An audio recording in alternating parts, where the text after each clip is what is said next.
Bayangkan tanah di sekitar kita selalu kering, tidak pernah tersiram hujan, tidak ada embun pagi, bahkan air dari sungai atau irigasi pun tidak sampai.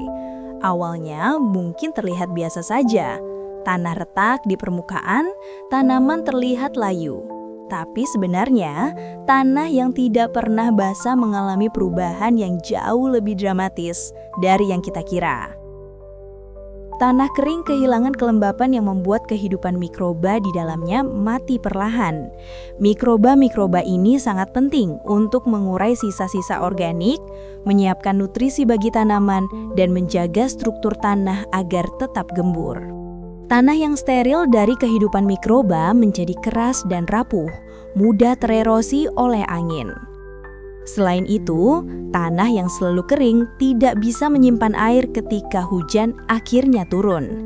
Lapisan atas tanah yang keras mencegah air meresap, sehingga ketika hujan datang, air malah mengalir deras di permukaan, membawa bersama partikel tanah dan nutrisi penting. Fenomena ini disebut erosi. Erosi yang parah bisa mengubah lanskap, meninggalkan lereng-lereng gundul, dan mengurangi kesuburan tanah secara drastis. Bagi tanaman, situasinya lebih mengerikan. Tanpa kelembapan, akar sulit menembus tanah, sedangkan nutrisi yang tersimpan pun sulit diserap. Tanaman menjadi rapuh, mudah terserang hama, dan pertumbuhannya terhambat. Dalam jangka panjang, area yang tanahnya tidak pernah basah bisa menjadi gurun. Proses desertifikasi ini nyata terjadi di beberapa bagian dunia yang mengalami kekeringan berkepanjangan. Tanah kering juga mempengaruhi ekosistem lebih luas. Hewan yang bergantung pada tanaman akan kehilangan sumber makanan dan tempat tinggal. Sungai dan danau di sekitar bisa kering karena tidak ada infiltrasi air yang menyuburkan tanah dan menjaga aliran air. Secara keseluruhan, ekosistem akan terganggu dan manusia pun merasakan dampaknya, dari berkurangnya hasil pertanian hingga meningkatnya risiko banjir saat hujan deras. Namun, ada sisi yang bisa diambil.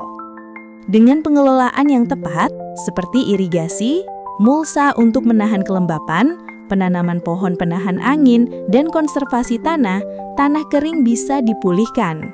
Bahkan tanah yang tampak mati bisa hidup kembali jika air dan nutrisi kembali tersedia. Ini mengingatkan kita bahwa air bukan hanya kebutuhan tanaman, tetapi nyawa tanah itu sendiri. Jadi, ketika kita melihat tanah kering dan retak, itu bukan sekedar fenomena alam yang biasa. Itu adalah peringatan bahwa tanah membutuhkan perhatian. Tanah yang tidak pernah basah berarti kehidupan mikro, tanaman, hewan, dan bahkan manusia terancam. Dan setiap tetes air yang jatuh ke tanah kering adalah awal dari kehidupan baru.